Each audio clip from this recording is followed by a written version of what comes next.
Gospod Pivec, ste za popolno privatizacijo Nove kreditne banke Maribor? Ne, saj ne gre za popolno privatizacijo Nove kreditne banke Maribor. Gre pač za normalne tržne odnose, ki morajo vladati tudi na področju bančništva. Podpirate dodatno dokapitalizacijo? Da. Tajkuni v Mariboru so ali jih ni? Mislim, da jih je več v drugih mestih Slovenije, predvsem Celje, Ljubljana, primorski konec. Kaj pa okoli tega, da tajkuni iz drugih regij grabijo po mariborskih podjetjih? No, to pa sem že večkrat poudaril tudi na mestnem svetu in tudi že nekaj, oziroma enkrat tudi svetniško vprašanje postavil. To bomo videli, kako se bo razvijalo. Kaj bi naredili osebno proti temu? Sam osebno težko ta trenutek zelo malo. Seveda, če bom pa izvoljen, bom pa naredil vse, da bo to regulirano.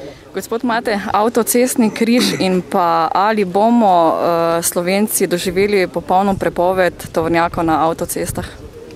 Ne bomo doživeli popolne prepovedi tovornjakov na avtoceste, zato ker te prepovedi ni nikjer na svetu. Kaj bi vi za modernizacijo železnic? Ceste je treba dograditi, treba je avtocestni križ dograditi, do konca ga zgraditi. Narejeno je bilo ogromno v tem mandatu. Nekajkrat se je povečal proračun za izgradnjo avtoceste od Maribora do madžarske meje in sedaj smo pred koncem odpiranja teh odsekov.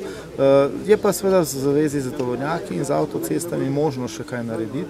In tukaj bi nekatere ideje se lahko v prihodnje tudi uresničile. Gospod Havc, vas moti klima v trgovinah? Poleti so prodajalke v bundah, po zimi v kratkih rokavih? Ja, seveda to je malo pretiravanje. V bistvu gre za to, da se mogoče nekateri sicer kot kupci fino počutijo, ampak to pa vsekakor ni ugodna klima ali pa ugodno okolje za prodajalce. Moti me. Plastične vrečke brezplačne v trgovinah, bi zahtevali prepoved tega? Jaz bi nasplošno zahteval prepoved plastičnih vrečk, zato ker so dejansko en velik vir onesnaževanja in traja, ne vem, leta in leta, da se sploh razgradijo čez vse. Jaz bi jih v celoti prepovedal. Gospod Pivec, Univerzijada v Mariboru, podpirate ta projekt? No, Univerzijada v Mariboru je brez dvoma atraktiven projekt, ki lahko Mariboru veliko dobrega tudi prinese. Je pa seveda od nas Mariborčanov odvisno, koliko bomo znali takšen projekt tudi izkoristiti. No, argumenti proti so tisti predvsem v nas samih, da ne bomo znali takšnega projekta izkoristiti. Odnosi s Hrvaško? Ja, s Hrvaško je nekaj vprašanj, ki jih moramo seveda rešiti. Nekatera vprašanja smo v preteklem mandatu zastavili popolnoma drugače in začeli reševati popolnoma drugače. Ne nazadnje sem kot minister prvi naredil odločilne korake za to, da se je samovolja organov druge države nehala pri Hotizi in našli smo nekatere rešitve, ki so zapirale nekatera vprašanja, vsaj trenutno zapirala na sami meji. Drugače sam nisem tisti, ki je pristojen za reševanje mejnega vprašanja, vendar mislim, da bomo na tem področju morali narediti nadaljne korake. Ne nazadnje seveda Hrvaška želi vstopiti v Evropsko unijo in tukaj mora seveda izpolniti vse pogoje in pri tem moramo vztrajati. Kaj pa vandalizem, ki se dogaja pod krinko navijačev športnih klubov? Zdaj Mariborska policijska uprava je že na generalno policijsko upravo naslovila predlog, kjer bi v bistvu predlagala spremembo zakona, torej da bi naj povratnike, nasilneže, nekako, da bi se jim naj prepovedalo na tekme. Kaj o tem mislite? Nekaj smo že naredili na tem področju. Prvi korak v Sloveniji je bil narejen v preteklih 2 letih, kjer zahtevamo za vse tekme, da so karte registrirane, se pravi, da je kupec znan in je registriran in zaradi tega smo seveda tudi preprečili mogoče nekatere izgrede, ki bi lahko potencialno nastali ob nekaterih tekmah v letošnjem letu, ker enostavno navijaških skupin, ki niso imele kupljenih kart in so bile na slovenski meji, nismo dovolili vstop v Slovenijo. To je tak klasičen ukrep, s katerim se prvič v Sloveniji srečujemo. Drugače pa mislim, da je z vandalizmom nasplošno treba nekaj drastičnega ukreniti in takšne predlogi, kot jih je dala Mariborska policijska uprava, so izredno dobrodošli, prihajajo iz prakse, treba jih je samo na pravi način postaviti zakonodajo in potem poskrbeti seveda, da se zmanjša takšno neprimerno, vandalno obnašanje navijačev. Izkušnje iz drugih evropskih držav imamo. Britanci so se s tem zelo močno spopadli, tudi v Nemčiji so imeli nekaj časa težave s tem in na osnovi tega in predlogov, ki jih dobimo s terena, bomo oblikovali tisto, kar bo najbolj optimalno. Problematika Palome, kako bi se vi tega lotili? Paloma.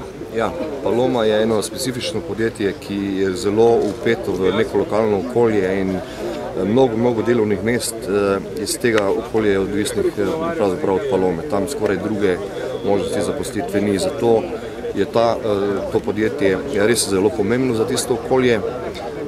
Kar se mene tiče, jaz vem, da je na tem področju zelo velika mednarodna konkurenca.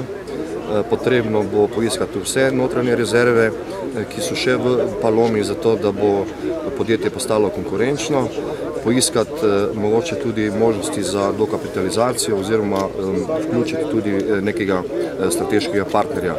To upam, da se bo z novim vodstvom, ki je bilo ravno kar postavljeno, da se bodo ti procesi začeli in da bo se podjetje izkopalo iz teh dolgoletnih težav. Bi podprli to, da država plačuje invalidsko in pokojninsko zavarovanje duhovnikom? No, gledajte, jaz mislim, da imamo v Sloveniji izpeljan projekt ločitve cerkve od države, tako kot vse v razviti Evropi in podobna zakonodaja vlada tudi pri nas, tako da tukaj na tem področju mislim, da je dobro regulirano. Bi se vi trudili za to, da bi Maribor postal center te regije? Ja, absolutno. Maribor je center te regije in se zato ni treba truditi.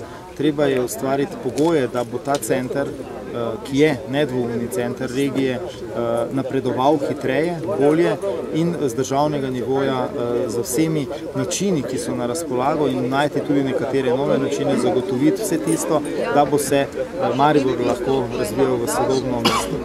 Kaj po vašem mnenju Mariboru manjka? Kaj bi bila prva poteza, ki bi jo vi za Maribor naredili kot državno-zborski poslanec? Mislim, da je treba na državnem nivoju zagotoviti to, da se zagotovijo razvojne možnosti mesta Maribor. Treba je podpirati projekte, kot je projekt letališča, kjer je treba na državnem nivoju zagotoviti načrte, urediti razmerja med državo in med lastniki letališča in seveda dobiti te baze oziroma centre, razvojne centre, kjer se lahko razvija industrija, gospodarstvo. Razvijati je treba predvsem to, da mesto damo nova, kvalitetna delovna mesta in da se razvija v tiste smeri, ki jih Maribor ima na dlani. Na dlani ima Pohorje, na dlani ima reko Dravo, na dlani ima vinograde okoli mesta in seveda tudi industrija, ki ima globoko tradicijo, predvsem industrija povezana z različnimi zvrstmi, ki so prišle v Maribor skozi stoletja, od železnice, kasneje, se pravi ta metalna industrija. In tukaj je treba najti pravo razmerje in delavcem najti delo, kvalitetna delovna mesta, ustvariti z državnega nivoja pogoje, da se olajša pridobiti dovoljenja, da se naredijo državni načrti in dovoljenja, ki so potrebna z državnega nivoja.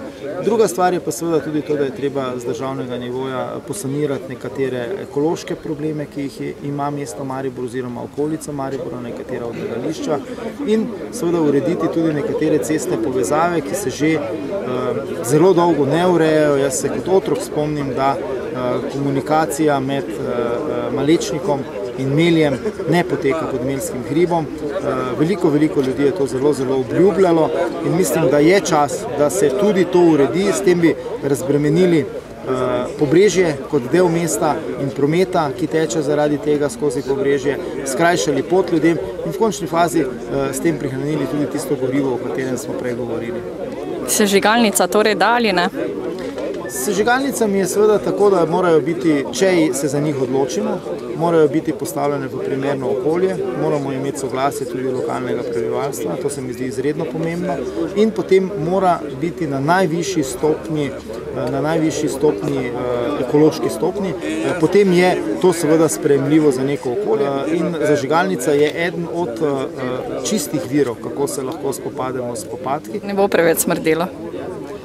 Gre za to, kakšne čistilne naprave se nastavijo, gre za to, kakšni filtri so, kako daleč je to od naselja in če se to postavi v neko primerno okolje, so zažigalnice lahko učinkovit način spopadanja z smetmi.